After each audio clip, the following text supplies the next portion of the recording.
네, 오늘 하나님의 말씀은 요한계시록 8장 10절과 11절 두 절만 봉독합니다. 셋째 천사가 나팔을 부니 하늘에서 등불처럼 타는 큰 별이 떨어졌는데 그것이 강들이 3분의 1과 물들의 원천에 떨어지더라. 그 별의 이름은 쑥이라 하고 물의 3분의 1이 쑥이 되니 그 물이 쓰기에 됨을 인하여 많은 사람이 그 물로 죽더라. 거기까지만 10절과 11절 두 절만 봉독했습니다.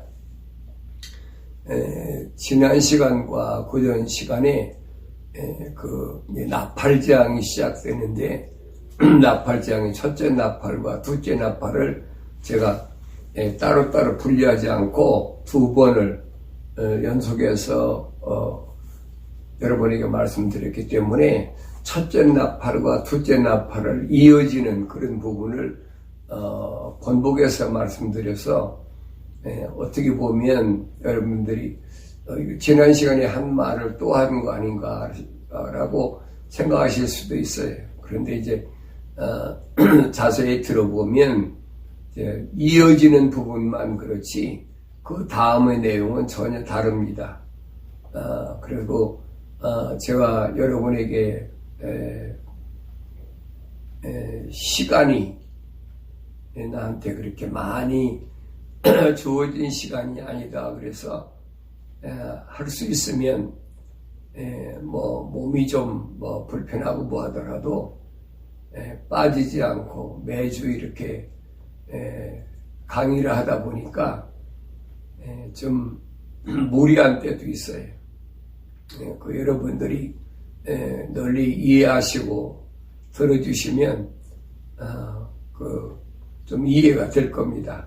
오늘은 10절과 11절 셋째 나팔에 대해서 말씀을 드리려고 합니다. 여기서 보면 셋째 천사가 나팔을 부니 하늘에서 등불처럼 타는 큰 별이 떨어졌다 그랬습니다. 하늘에서 떨어진 별. 별은 하늘이 자기 위치지요. 그러니까 하늘에서 별은 별인데 무슨 별이냐 이거 보니까 등불처럼 타는 큰 별이 있다 그랬습니다. 근데 그것이 그 큰 별이 강들의 3분의 1과 물들의 원천에 떨어졌다. 흘러간 강과 그 다음에 그 강물이 시작되는 원천, 그 원천에 떨어졌다는 겁니다. 그리고 11절에 보니까 그 별의 이름이 이제 기록됐습니다. 그 별의 이름은 뭘까?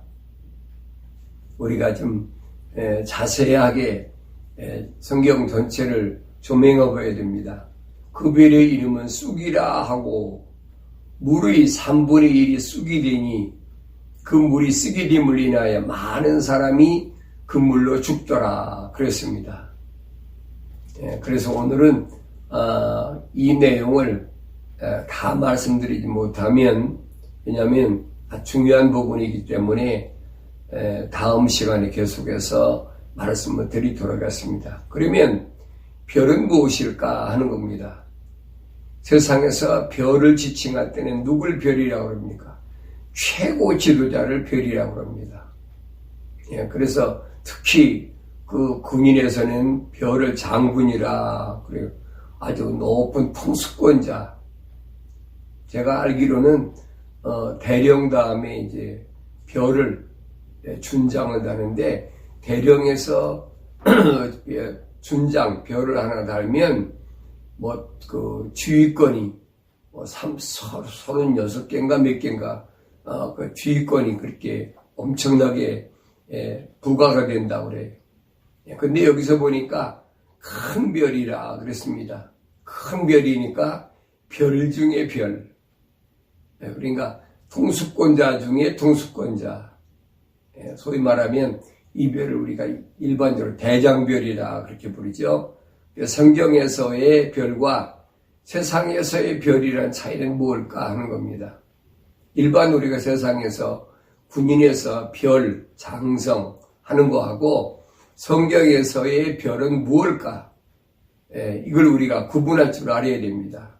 그래서 언제도 말씀드렸지만은 성경은 하나님께서 인간에게 주신 그 역사를 기록하게 하시는데 그 역사를 뭘로? 문자로 기록하게 하셨어요. 그래서 이제 해석할 때 문자적인 해석하는 방법이 있고 그 다음에 역사적으로 해석하는 방법이 있습니다. 그런데 이 두 가지는 일반적으로 우리가 공부를 해서 또 책을 읽어서 알 수 있는 방법이에요. 그런데 여기에서 우리가 숨어있는 영적 하나님의 방법이 있습니다. 그것을 바울은 뭐랬냐? 신비라 그랬어요. 신령한 비밀이라. 거기까지 알아야 되는데 되게 역사적인 것이나 아니면 문자적인 것이나 이걸 가지고 많은 사람들이 얘기를 합니다. 그런데 이제 나중에 또 말씀드릴 기회가 있으면 말씀드리겠습니다만은 그 영적인 해석이라 그래가지고 또 이상하게 또 하는 사람이 있어요. 특별히 우리 역사적으로 보면 그 오리겐이라는 사람이 그런 짓을 많이 했어요. 그것을 아주 우리가 조심해야 됩니다. 성경이 뭘 말씀하고 있느냐? 다시 말하면 하나님께로부터 흐르는 영적인 맥, 늘 말씀드리지요. 아담은 불완전한 사람이다. 미완성된 사람이다. 왜 그러느냐? 그 사람은 흙으로 사람을 하나님 창세기 2장 7절에 보면 지으시고 그 코에다가 호흡을 후하고 하나님의 살아있는 호흡을 불어넣었어요. 그래서 살아있는 혼이 됐다라고 그렇게 성경에 기록되어 있습니다. 그러니까 이 아담은 영적인 사람이 아니 미완성인 사람이란 말이에요. 이 미완성인 사람이 완성인 사람이 되려면 어떤 사람이 되느냐? 영적인 사람이 된다는 거예요. 그것을 우리에게 가르쳐 주시기 위해서 오신 분이 바로 예수님입니다. 그래서 바울은 아담은 혼적인 사람이고 이제 예수님은 영적인 사람이다. 고린도 지방에 보낸 편지에서 그렇게 소개하고 있죠. 그래서 육적인 흙으로 만든 사람이 먼저고 그 다음에 혼적인 사람이 먼저고 그 다음에 하늘에서 온 영적인 몸이 그 다음이다. 이렇게 순서를 가르쳐주고 있어요. 그래서 예수님께서 물과 성령으로 다시 태어나지 아니하면, 다시 말하면 거듭나지 아니하면 하나님 나라를 볼 수도 없고 들어갈 수도 없다라고 요한복음 3장 3절과 5절에서 분명히 말씀하셨어요.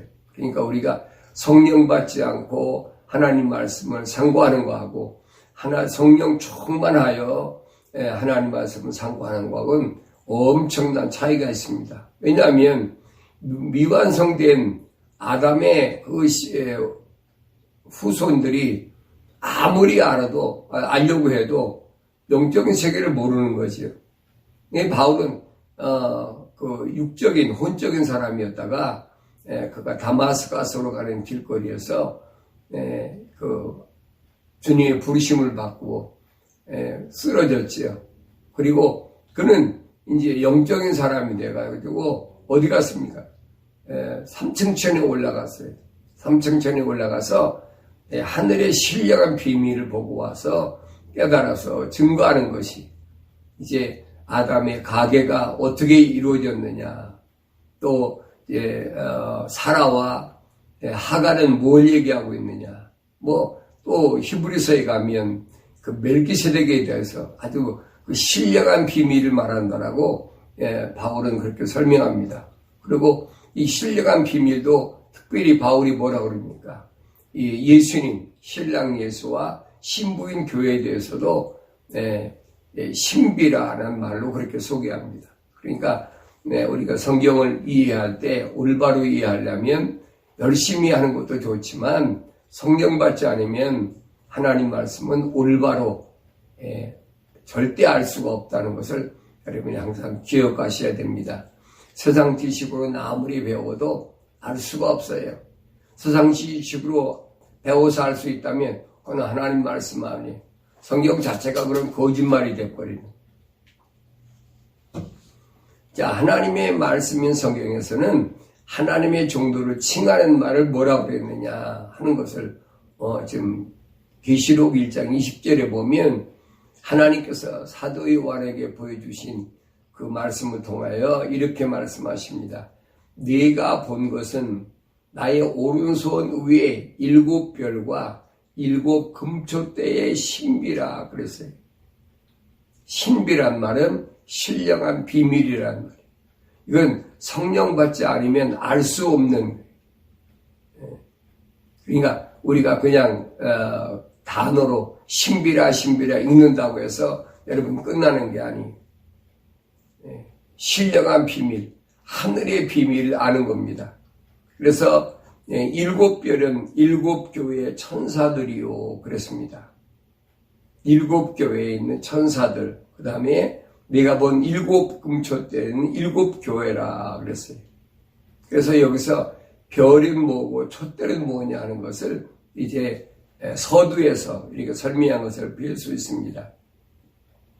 그래서 사도 요한에게 두 가지 우리에게 그 비밀을 알게 해준 것은 별은 교회의 천사다. 목사가 아니에요, 여러분. 뭐 목사도 될 수 있겠지만은 7교회의 별은 교회 천사란 말은 하나님이 세운 하나님의 종, 을 얘기합니다. 물론 목사도 될 수 있어요. 에베소 4장 11절에 보면 5가지 직분이 있죠. 사도도 있고, 선지자 있고, 그 다음에 복음 증거자 있고, 목사 있고, 교사가 있어요. 기독교에서는 이 5가지만 허용하고 있습니다. 그러니까 이 5가지를 한마디로 표현하면 뭐냐? 별이라고 표현합니다. 여기는 천사라고 그랬지만 별을 가리킬 때 이 5가지 직분을 가지고 있어요. 근데 여기서 우리가 아주 조심할 부분들이 많은데 앞으로 계속해서 여러분에게 말씀드리겠습니다. 그 다음에 촛대는 교회라. 촛대는 교회라. 언젠가도 제가 계시록 1장을 강의할 때 말씀드렸지만은 7별과 7 금초대는 뭐냐?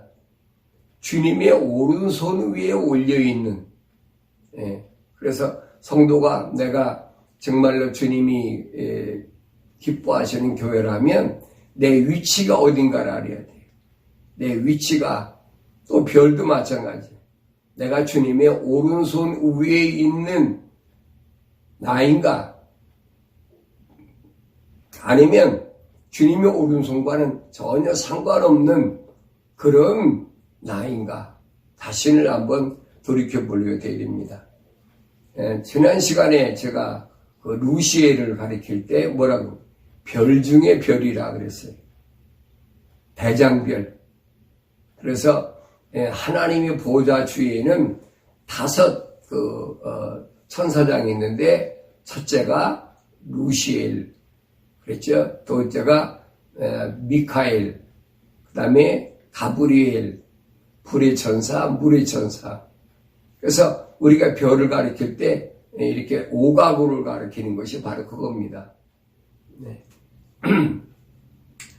그런데 이 별 중에서 등불처럼 다른 큰 별이 그랬습니다. 별 중에 별, 등불처럼 다른 큰 별이 떨어졌는데 이는 별 중에 별, 지난 시간에 말씀드린 루시엘, 하늘에 떠 있을 때는 하나님의 보좌에서 하나님께 찬송으로 영광을 돌릴 때는 그가 루시엘이었어요. 그런데 그가 떨어졌을 때는 뭘로? 루시퍼로 전락되어 버렸다 말씀드렸습니다. 사탄, 마귀, 옛뱀, 용, 이게 루시퍼예요. 이걸 여러분 아셔야 돼요. 그 다음에 그 밑에 있는 졸개들 많이 있잖아요. 뭐 갖가지 귀신들 많이 있잖아요. 그러니까 그 나중에 이제 천사론을 공부할 때 구체적으로 말씀드리겠지만은 이렇게 공중 세력을 잡고 있는 그 루시퍼가 마지막 때는 떨어진다는 거예요. 거기서부터 이제 뭐가 시작되느냐? 지난 시간에 말씀드린 대로 전삼년 반, 7년 환란이 그때부터 시작된다는 겁니다.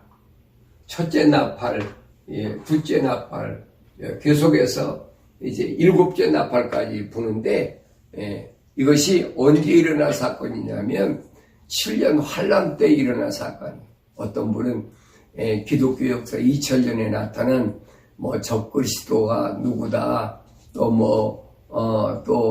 교황이, 로마 교황이 그 루시퍼다, 별의별 얘기도 하는데, 그건 여러분 이미 1600년 전 AD 313년에 밀라노 칙령을 통해서 로마 캐토릭이 생겼잖아요. 그때부터 있은 거예요. 그건 지나간 과거예요, 여러분. 그걸 가리키는 게 아니에요. 이것은 마지막 7년 환란 때 알곡과 쭉정이를 가릴 때 시작되는, 그때 나타날 것을 설명한 거지 지나간 것을 여러분 설명한 게 아닙니다. 왜냐하면 지나간 것은 7년 환란이 아니잖아요. 다가올 7년 환란에 대해서 설명한 거니까 여러분이 그거를 올바로 알아야 됩니다. 그러면 하늘에서 이 별은 언제 떨어졌느냐는 겁니다. 언제 떨어졌느냐? 이 7년 환란이 시작되면 큰 전쟁이 있는데, 첫 번째가 뭐냐? 여기 전삼년에서는 공중전쟁입니다. 공중전쟁. 후삼년 반에 와서는 여기서 유프라데스 전쟁, 아마겟돈 전쟁이 있지만은 이 7년 환란 가운데 첫째 전쟁은 공중전쟁이다. 그래서 계시록 12장에 보면은 이제 이렇게 설명합니다. 또 하늘에 전쟁이 있으니, 그렇습니다. 이것이 7년 환란이 시작되면 첫 번째 일어날 전쟁이, 하늘에 전쟁이 있으니 미카엘과 그의 천사들이 용을 대항하여 싸우고 용과 그의 천사들도 싸우나 그랬어요. 여기 보면 미카엘은 타락하지 않은 천군 천사장입니다. 이 미카엘과 그의 천사들, 그렇습니다. 미카엘과 그의 천사들, 그리고 용을 대항하여 싸우고, 그 다음에 용은 누굽니까? 이게 루시퍼잖아요. 사탄 마귀잖아요. 예뱀. 용과 그의 천사들도 그랬지요. 그러니까 용과 그의 하수인들, 그것들도 같이 싸운다고 그랬습니다. 근데 그들이 그랬습니다. 그들이 누굽니까? 용과 그의 하수인들이죠. 그들이 이기지 못하여 하늘에서 더 이상 있을 곳을 찾지 못하더라. 공중에서 더 이상 권세 잡은 자가 있지 못하는 거예요. 그럼 미카엘이 왜 전쟁을 일으키느냐 하는 겁니다. 하늘에서부터 이제 주님의 재림이 시작되니까 공중에서부터 악한 세력들을 땅으로 전부 쓸어버리는 거예요. 왜? 주님 재림하시려니까. 그때 떨어지는 것이 이 용의 세력입니다.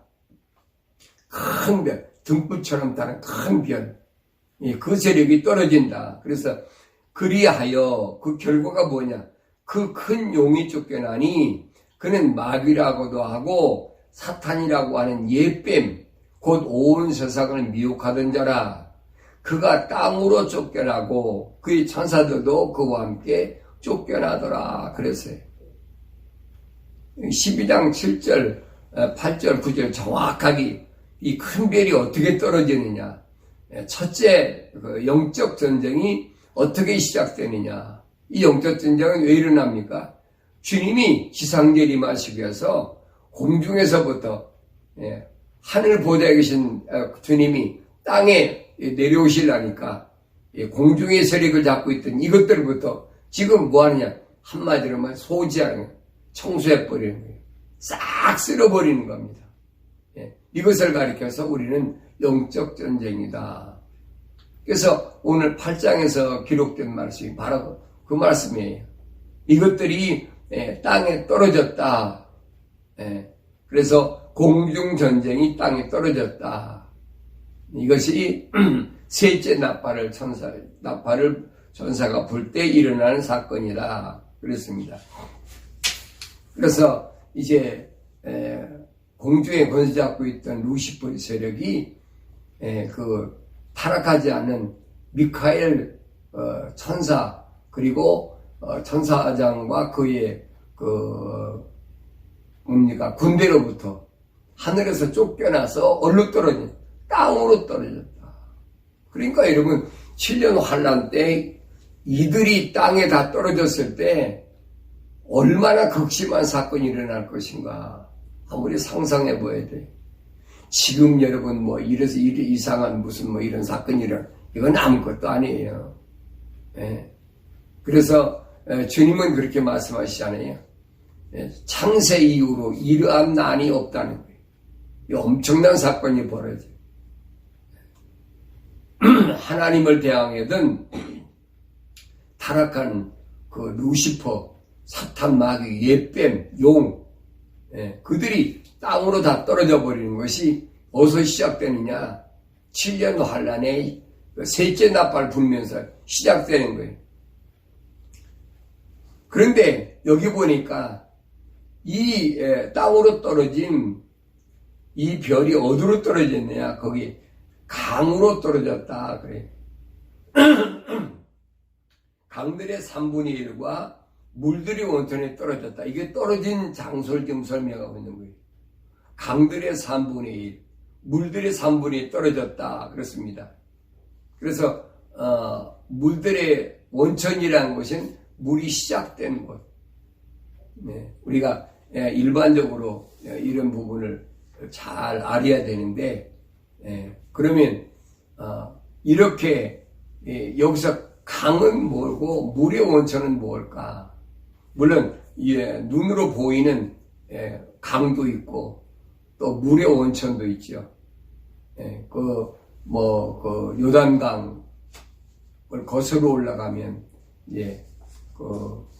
저 북쪽으로 올라가면 헬몬산 거기서부터 이제 물이 흘러가지고 요단강을 갈릴리 저기를 거쳐서 사해바다까지 이제 도착하는 그 여정이 있잖아요. 물론 지형적으로 그렇게 볼 수도 있어요. 헬몬산에서 시작된 그 물의 원천, 시작된 그걸 가리키는 겁니다. 그건 성경은 뭐라고 그러고 있느냐 하는 겁니다. 그것은 우리가 세상적으로 지정학적으로 설명하자는 거고, 성경은 뭐라고 그랬느냐.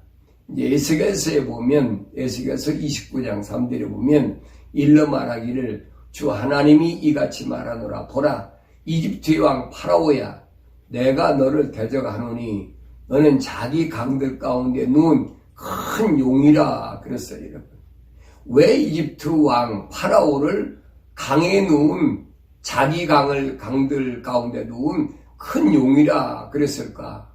그러면서 말하기를 내 강은 내 자신의 것이요 내가 그것을 나를 위하여 만들었도다 하는도다 그랬어요. 여러분, 용이 강에 누워있다고 해서 그 강은 지가 만들었습니까? 이건 뭐예요? 피조물이 창조주를 지금 흉내내고 있는 거예요. 이게 말이 안 되는 거죠. 그러니까 피조물은 피조물을 만들 수가 없어요. 창조주가 만들 수 있는 거죠. 그래서 여기서는 비유로 설명하고 있죠. 이집트 왕 파라오야 그랬어요. 왜 이집트 왕 파라오 얘기했습니까? 성경에는 이집트 왕 파라오를 가르칠 때 이거는 사탄 마귀 세력을 가르칠 때 설명하고 있는 거예요. 그러면서 내 강은 내 자신의 것이요 내가 그것들을 나를 위하여 만들었도다 하는도다. 그런데 4절에 보니까 그러나 내가 갈고리로 내 아가리를 꿰고 내 강들의 물고기로 내 비늘에 붙게 하며 내 강들에서 너를 끌어올리리니 네가 강의 모든 물고기가 네 비늘에 붙으리라 그랬어요. 아주 교만방자하지요. 그래서 기독교 신앙에서 가장 올바로 첫 번째 할 것은 뭐냐면 창조주 하나님과 피조물을 올바로 알아야 되는 거예요. 그러니까 예수님께서도 뭐라고 말씀하시죠? 요한복음 17장 3절에 말씀하신 걸 보면 영생은 그랬어요. 영원한 생명을 얻는 것은 하나님 아버지와, 그렇죠? 참 하나님 아버지와 아버지께서 보내신 예수 그리스도를 올바로 아는 것이라. 창조주 하나님을 올바로 알아야 돼. 그리고 그 예수님, 창조주 하나님 보내신 예수 그리스도를 올바로 알아야 거기 영생이 있다는 겁니다. 영원한 생명이 있다는 거예요. 바꿔 말하면 참 하나님 아버지와 아버지께서 보내신 예수 그리스도를 모르면 영생이 없다는 얘기. 세상 거 여러분 백날 알아야 그 영생하고는 아무 상관이 없어요. 그래서 참 하나님 아버지와 아버지께서 보내신 예수 그리스도를 올바로 알기 위하여 우리가 날마다 성경을 읽어야 되고 기도하고 하늘의 신령한 비밀을 깨닫고자 하는 것이 바로 거기에 있습니다. 왜? 영생이 거기 있으니까. 성경은 무턱대고 읽는다고 영생이 있는 것이 아니에요, 여러분. 자, 그 다음에 여기 보니까 갈고리로 네 아가리를 깨가지고 그랬습니다. 물에서 끌어올리는데 네 강들의 물고기로 네 비늘에 붙게 하며 네 강들에서 너를 끌어올리는 네 강의 모든 물고기가 네 비늘에 붙으리라. 그렇죠? 루시퍼의 악한 세력들, 강들에 루시퍼가 누워있던 강들에 있던 것들은 거기에 다 달라붙어. 그래서 하나님 끌어올리실 때 비닐이 달라붙었으면 다 끌어올릴 수밖에 없지요. 그래서 이것을 어떻게 하느냐? 이 멸망할 자들을 가리키는데 5절에 보니까 또 내가 너를 광야에 던져버리리니 또한 내 강들의 모든 물고기라. 너는 들판에 떨어지리니 내가 뒤지거나 거두어지거나 모아지지 아니하리라. 내가 너를 들짐승과 하늘의 새들에게 먹이로 주었도다. 멸망으로 주어버렸다는 겁니다. 하나님께서 마지막 때 루시퍼와 그를 따르는 모든 세력들을 완전히 멸망시키겠다. 그래서 루시퍼 사탄 마귀 멸망할 때 거기 있던 자들이 몽땅 다 멸망할 것을 지금 설명하고 있어요. 근데 물은 물인데 우리가 육으로 보이는 물과 영적인 물을 우리가 한번 비교해 봅니다. 첫 번째로 우리가 육으로 볼 수 있는 육신적으로 볼 수 있는 물이 있다면 무슨 물이 있습니까? 바닷물이 있고 민물이 있죠. 그런데 이 바다는 영적으로는 세상을 가리켰다고 하면 민물은 이제 세상과는 구별된 그걸 가리켰습니다. 그러니까 민물고기, 이 민물에는 두 가지가 있어요, 여러분. 민물은 사람이 다 먹을 수가 없어요. 민물에서 먹는 물은 어떻게 먹습니까? 이제 걸러내가지고 거기서 각종 오염된 것을 다 걸러내가지고 우리가 일반 수도에서 먹고 있죠. 그게 민물입니다. 그런데 그것은 생수가 안 돼. 그건 흙 속에서 나오는 물이기 때문에 갖가지 여러 가지 오염된 것들이 많이 있습니다. 소독을 하고 해서 일반 우리가 수돗물을 마시잖아요. 그런데 정말로 바위를 뚫고 들어가면 생수라는 게 나오죠. 미네랄이 있는 생수가 나옵니다. 그 민물 가운데도 두 가지가 있어요. 그걸 여러분 아셔야 돼요. 세상 것은 말할 것도 없고. 그런데 하나님의 말씀에도 여러분 그걸 아셔야 됩니다. 생수가 있고 흐르는 강물이 있어요. 흐르는 강물은 아무리 여러분 거기를 정제를 하고 소독을 하고 다 해도 거기는 여러분 여러 가지 오염된 게 많이 있습니다. 근데 그런 것들이 뭡니까? 소위 말하는 강단에서 오늘날 가르치는 뭡니까? 철학과 과학을 섞어버린 하나님 말씀과 믹스해버린 그런 것들이잖아요. 그러니까 그게 얼마나 오염됐느냐. 그런데 하나님 말씀 가운데 반석이신 주님이 십자가에 못 박혀 죽으신 그래서 그 반석을 뚫고 들어가서 나오는 게 소위 말하는 기독교 복음이지요. 십자가와 부활, 거기만 생명이 있는 거예요. 그게 소위 말하는 우리가 일반적으로 미네랄 워터가 가득한 생수입니다. 그 말씀을 공급해야 되는데 그 말씀을 공급하지 못하고 있다는 거예요. 그래서 여러분 성령 받아야 된다는 말이 바로 그 말입니다. 그런데 일반적으로는 그 물이 얼마나 귀중한 물인가를 잘 이해도 못하고 받아들이지 못해요. 자, 그러면 이 생수는 어떤 것인가? 그러니까 여러분 말씀을 읽고 또 말씀을 상고할 때도 들을 때도 이게 영적인 것인가 육적인 것인가 혼돈하면 안 돼요. 그래서 여러분들이 고린도서 12장에 있는 성령의 은사가 보면 영적 분별력이 있습니다. 성령 받아야 분별을 받습니다. 성령 받지 못하면 이게 영적인 것인지 이것이 혼적인 것인지 분간이 안 되는 거예요. 육적인 것인지. 바울은 그 부분을 분명히 가르쳐놨잖아요. 육적인 것이다. 이것이 영적인 것이다라고 바울이 분별을 시켜놨잖아요. 왜 그랬나를 우리가 알아야 돼요. 그 성령 받지 않으면 여러분 분별이 안 되는 거예요. 그걸 가르쳐서 혼돈한다고 합니다. 왜 혼돈합니까? 캄캄하니까 혼돈하는 거예요. 자꾸 더듬잖아요, 혼돈하면. 자, 그러면 영적인 물의 생수의 근원은 어떤 것인가?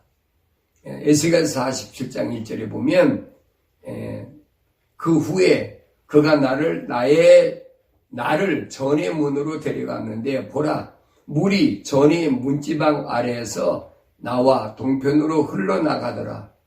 이는 그 전의 전면이 동편을 향해 서 있고 물이 그 오른편 아래에서 나와 제단 남쪽으로 흘러내려갑니다. 그렇습니다. 오늘 에스겔 선지자를 통해서 하나님의 전으로 데려갔는데 하나님의 전 문으로 들어갔습니다. 들어갔는데 여기 보니까 그랬어요. 문지방 아래에서 나와 동편으로 흘러나가더라. 그랬어요. 그 전에 전면이 동쪽을 향해 서 있고 그랬죠. 동쪽으로 서 있는데 동쪽에 서 있는 곳에서 어느 쪽입니까? 여기 보니까 오른편 아래에서 나와 그랬어요. 제단 남쪽에서 흘러내려갑니다. 그러니까 내가 동쪽을 바라봤을 때 오른쪽은 남쪽이잖아요. 거기서 바로 이 생수가 흐르는 모습을 오늘 에스겔이 본 겁니다. 그러면서 그리고 나서 그가 나를 북쪽을 향해 대문 길에서 데리고 나와 바깥길로 나를 이끌어 동편을 바라보는 길옆 바깥 대문이 이르니라. 보라 거기에는 물이 오른편에서 흘러나오더라. 성경을 여러분 잘 보셔야 돼요. 동편의 오른편이 어디인가? 남쪽이란 말이에요. 그리고 그 오른편에서 물이 흐르더라. 이게 무슨 말씀인가 잘 알아야 돼. 그래서 성경에는 왼편과 오른편이 뭘 가리켰느냐. 왜 예수님이 왼편은 염소의 오른편은 양이라고 그랬느냐. 이런 부분을 항상 머릿속에 여러분 기억해야 됩니다. 그때 3절에 보니까 손에 줄을 잡은 사람이 동쪽으로 나가서 1,000규빗을 재고 그가 물을 통과하여 나를 데려갔는데 그 물이 발목에 차더라.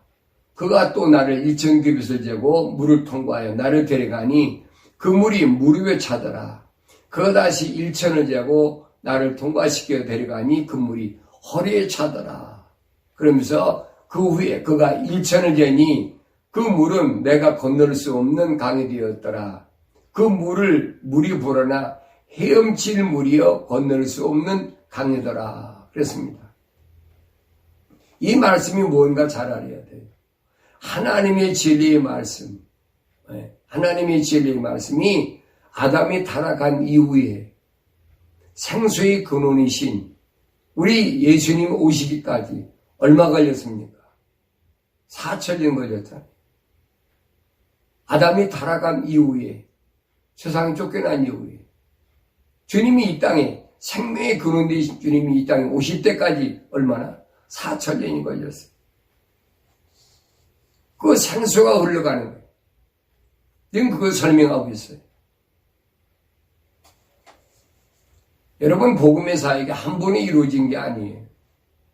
생명의 맥이, 여러분, 나중에 창세기 강의할 때 말씀드리겠지만, 아담에서 잃어버린 그 생명의 맥이 어떻게 이루어졌는지, 어떻게 숨어서 흐무서 흘러왔는데, 어디까지? 예수님이 탄생하시기까지, 생명의 근원이신, 생명수의 근원이신 예수님이 이 땅에 오시기까지, 헤엄친 물이 되기까지, 모든 사람들이 그 물을 먹고 영생을 얻을 수 있는 그 물이 되기까지 4천이 걸렸다는 얘기. 그러면서 6절에 보니까 그가 내게 말씀하실 인자야 네가 이것을 보았느냐 하시더니 그가 나를 데리고 나를 강가로 돌아가게 하시더라. 이제 내가 돌아와 봤더니 보라 북이 이편과 저편에 심이 많이 나무가 있더라. 그때 그가 내게 말씀하시더라. 이 물은 동쪽 지역으로 흘러 사막으로 내려가서 바다로 들어가나니 바다로 들어갈 때 그 물이 치유를 받으리라. 그랬어요. 그 물은 동쪽으로 흘러갑니다, 여러분. 이스라엘에서 동쪽은 어디입니까? 하나님 전이 있는 동쪽은 어디입니까? 여러분, 동양이에요. 그런데 하나님의 복음이라고 해가지고 여러분 어디에서부터 들어왔습니까? 서양에서부터 거꾸로 들어왔잖아요. 이게 뭘 말해주는 줄 알아야 돼요. 기독교 복음은 여러분 절대 서양 쪽으로 간 게 아니에요. 여기 보면 동편에서 시작돼요. 동편에서. 동쪽으로 흘러갔다 그랬어요. 바다로 들어가서 그래서 그 물들이 치유를 받으리라. 그러니까 동쪽으로 들어간 물과 서쪽으로 들어간 물과 이 차이를 우리가 깊이 상고해야 됩니다. 한 시간에 다 설명할 수 없으니까 나중에 또 부분적으로 제가 구체적으로 설명하겠습니다. 그러면서 이 물은 무슨 능력이 있느냐? 9절에 보니까 이 강물이 있는 곳마다 살아있고 움직이는 모든 것들이 살고 또 이 물이 그 길로 들어가므로 거기에 매우 큰 고깃대가 있으리니 이는 그 물들이 치유될 것이요 강이 흐르는 곳에는 모든 것이 살 것이라. 어떤 곳입니까? 이스라엘에서 동쪽에 흐르는 물이에요. 이 부분을 잘 아셔야 돼요. 그러면서 10절에 보니까 어부들이 그 위에 서리니 엔게디에서부터 에네글라임까지라. 이곳들은 그물을 치는 곳이 될 것이라. 그들이 고기들은 그들이 종류대로 있을 것이며 큰 바다의 고기처럼 심이 많으리라. 그러나 거기 진흙 구덩이와 늪은 치유되지 못하고 소금이 주어지게 될 것이라. 두 귀에 강가로 이편과 저편은 양식될 모든 나무가 자라고 그 잎사귀들은 시들지 아니하며 그 과실도 다하지 아니하고 달마다 새로운 과실을 내리니 이는 그 물이 성소에서 나오리라. 또 과실이 양식이 되고 그 잎사귀는 약이 되리라. 네.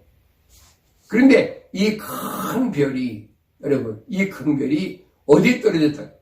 강들과 물 여기에 떨어져 버렸다. 그래서 이제 쑥이 됐다 그랬습니다. 쑥물을 먹는 사람은 다 죽게 됐다. 여러분 기독교 복음은 서양 복음이 아닙니다. 올바로 아셔야 돼요. 기독교에서 말씀하는 하나님 말씀은 동양의 것에서 시작된 것이지 서양에 시작된 것이 아니에요. 우리나라의 선교사들이 서양 사람들이 미국이나 호주나 캐나다나 이런 사람들이 와서 복음을 전했기 때문에 서양 복음이라 서양은 복음이 없어요. 오늘 이 말씀 그대로예요. 하나님의 전의 문지방에서 흐르는 말씀은 동쪽으로 흘러요. 동쪽으로. 거기에 생명의 말씀이 있어요. 혼돈하면 안 돼요. 서양으로 갔던 이 내용들에 대해서는 앞으로 여러분에게 더 설명할 기회가 주어지는 대로 말씀을 드리겠습니다. 그래서 이 별이 떨어진 곳에 강들과 물의 온천이 떨어졌는데 이것들이 뭐가 되느냐? 쑥이 됐다 그랬습니다. 왜? 별 이름이 쑥이니까. 그래서 쑥물을 먹는 사람이 많은 사람이 죽더라. 우리가 요즘 보면은 강단에서 은사 받았다고 뭐 지멋대로 떠드는 사람들이 얼마나 많은가 몰라요. 강단에서 마음대로 그냥 입에 담지도 못할 그런 세상 사람들도 잘 사용하지 않는 뭐 쌍소리하는 이런 사람들이 많이 있죠. 이거 여러분 조심해야 돼요. 성경은 뭐라고 하고 있느냐? 여러분 성경에 비춰보야 되죠. 성경 거울이니까. 자, 고린도전서 5장 11절에 보니까 그러나 이제 내가 너에게 쓰는 것은 만일 형제라고 하는 어떤 자가 그랬어요. 여기 만일 형제라고 한다는 말은 예배당에 안에 와 있는 자들 가르쳐요. 목사, 장로, 집사, 거기 일반 교인들 이런 사람들 형제라고 한다면 누굴 가리키느냐? 그런데 그 사람 가운데 어떤 자가 음행을 하는 자거나 탐욕하는 자거나 우상숭배하는 자거나 욕설하는 자거나 술 취하거나 약탈하는 자이거든. 그랬어요. 뭐라고? 음행, 탐욕, 우상숭배, 욕설, 술취, 약탈하는 자. 이런 사람들은 뭐라고? 사귀지도 말고 그런 자와는 함께 먹지도 말라는 것이라. 주 안에서 형제라고 하면서 같은 예배당에 앉아서 같이 교제도 하고 말씀도 듣고 찬송도 하고 할렐루야 아멘도 하고 다 하면서 이 6가지 하는 거예요.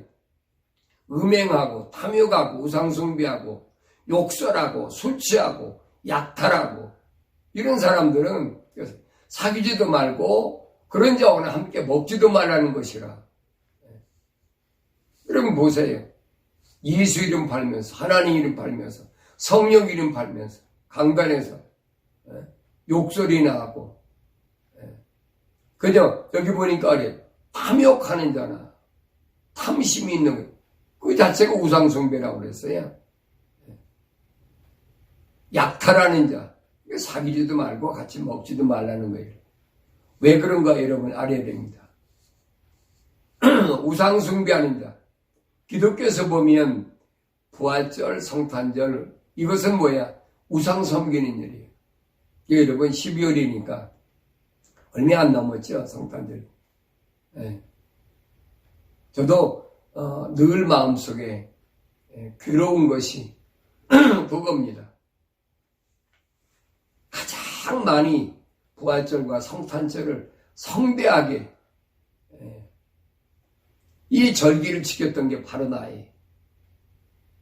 근데 지금 생각하면 얼마나 부끄럽고 내가 학생들한테 잘못 가르쳤는지 성도들에게도 잘못 가르쳤는지 그때는 몰랐으니까. 그래서 내가 주님께 기도하는데 하나님 말씀을 전에 몰랐을 때는 내가 몰랐으니까 난 그게 사실인 줄, 그게 정말인 줄 알았거든. 그게 잘못된 것을 내가 이제 깨닫고, 그 내가 기회 있을 때마다 여러분에게 사과하고 용서를 빌잖아요. 나하고 같이 신앙생활했던, 또 나하고 같이 가르치고 공부했던 많은 제자들이나 성도들에게 내가 이제 용서를 빌고 사과하는 거예요. 내가 너무 몰랐었어요. 그러나 사실은 부활절, 이 성탄절은 우상 섬기는 거거든요. 성탄절 같은 경우는 태양신, 단무스의 그게 축제일입니다. 생일축제라고 그러죠. 또 부활절은 뭡니까? 봄의 여신, 가신, 자식을 많이 낳는 그 봄의 여신의 축제일을 갖다가 거짓말로 부활절로 갖다가 만들어놨잖아요. 이때 325년에 니케아에서 신부들이 콘스탄티제와 함께 기독교 그 하나님 중심적인 그 신앙을 말살시키기 위해서 그걸 만들어놨어요. 그러놓고 이걸 지키지 않는 것은 다 이단으로 척결한 거예요. 그게 기독교의 여러분, 2000년 기독교사에 엄청난 피비린이 나는 사건이었습니다. 그러면서 바울은 이렇게 말합니다. 밖에 있는 자들을 판단하는 것이야 내게 무슨 상관이 있으려마는 안에 있는 사람들이야 너희가 판단하지 아니하겠느냐. 안에 있는 사람들, 예배당에 있는 사람들 아닙니까? 밖에 있는 사람들이야 하나님께서 해결하신 문제니까. 그러나 예배당 안에서 할렐루야 아멘 하며 뭐 같은 공동체다, 같은 뭐 구역이다, 같은 속이다, 뭐 별의별 그 그룹을 다 만들어 놨잖아요. 그런 사람 가운데서는 이거 용서해서는 안 된다는 거예요. 그러면서 13절에 밖에 있는 자들은 하나님께서 판단하시나니 그런 악한 사람은 너희 가운데서 쫓아내라. 얼마나 무서운 거 보세요, 여러분. 이런 사람들은 사귀지도 말고 먹지도 말고 나중에는 뭐 쫓아내버리라는 거예요. 가까이 하지 말라는 거예요. 근데 오늘날 보세요. 얼마나 엉터리인 거예요. 그래 왜 그래야 되느냐. 야고보는 이 부분을 이렇게 설명합니다. 야고보서 3장 10절에 보니까 같은 입에서 축복과 저주가 나오는도다. 나의 형제들아 이렇게 되어서는 아니 되느니라. 왜 안 되느냐. 그 이유로 설명합니다. 샘이 11절을 보니까 샘이 같은 곳에서 단물과 쓴물을 낼 수 있느냐. 나의 형제들아 무화과 나무가 올리브 열매를 포도나무가 무화과를 맺을 수 있겠느냐. 그와 같이 짠물과 단물을 다 내는 샘은 없느니라. 그건 거짓말이라는 거예요. 예. 그러니까 강단에 서가지고 온갖 별의별 소리 다 해도 이런 것들은 아예 가까이 하지 말아요. 그러면서 13절에 너희 가운데 현명하고 지식을 갖춘 자가 누구냐. 그는 선한 행실을 통하여 지혜의 온유함으로 자신의 행함을 나타내 보일지니라. 자신의 행함을 나타내 보여야 돼. 네. 만일 너희 마음속에 독한 시기와 다툼이 있으면 자랑하지 말며 진리를 거짓말하지 말라. 이러한 지혜는 무슨 지혜입니까? 독한 시기나 다툼이 자기 자랑이나 하는 이것은 다 거짓말이에요. 이러한 지혜는 위로부터 내려온 것이 아니니라. 땅에 속한 것이요 정욕적이며 마귀적인 것이라.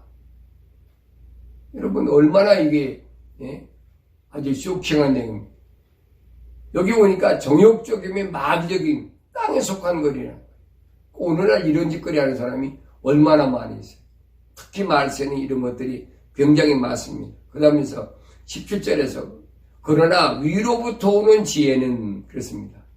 하나님께부터 오는 지혜는 첫째 순수하고 그 다음은 화평하며 친절하고 양순하며 자비와 선한 열매로 가득하고 편견이 없고 위선이 없나니 의의 열매는 화평케 하는 자들이 화평 안에 뿌려진 것이라. 우리가 자칫 잘못하면 미혹당하기 아주 쉽습니다. 얘기 들어보면 여러분 그럴듯해요. 정당한 것 같아요. 이 시대에 필요한 참 하나님의 종이라. 그러면 뭐랍니까? 자칭 사도, 자칭 선지자, 자칭 복음 전도자, 자칭 목사, 자칭 또 교사. 그거 아니잖아요. 아니란 말이에요. 이런 거 여러분 영적으로 성령 받고 성경 읽지 않으면 알 수가 없어요. 하나님의 전에서부터 흘러나오는, 하나님이 전에 문지방 남쪽에서부터 흘러나오는 이 생수, 이것이 어디로? 동방으로 가서 거기서부터 이 물이 어디로 갑니까? 바닷물까지도 흘러가는데 이 물은 생명력이 있어서 보니까 다 치유가 된다고 그랬어요. 근데 치유가 되지 않는 곳이 있어요. 다 이 물이 지나간다 치유되는 게 아니에요. 그 부분을 우리가 잘 알아야 됩니다. 그래서 다음 시간에는 제가 이 쑥물에 대하여 말씀드린데 여러분이 꼭 기억할 것은 무엇이 되냐면 이런 영적 전쟁은 7년 환란이 시작되면서부터 첫째 영적 전쟁이 시작되고 하늘의 전쟁이 시작되고 그럽니다. 이게 셋째 나팔이에요. 그 다음에 시작되는 전쟁이 이제 후삼전반에는 여러분 아마겟돈 전쟁, 유보의 전쟁, 이 전쟁으로 세상을 이제 하나님께서 계획하신 대로 알고가 죽정을 가린다는 사실을 여러분 올바로 아시고 우리가 날마다 하나님 말씀을 가지고 말씀과 기도를 거룩해짐으로 다시 오시겠다고 약속하신 주님을 맞이하고 준비하는데 흔들림이 없는 거룩한 성도가 되기를 주의 이름으로 축원합니다.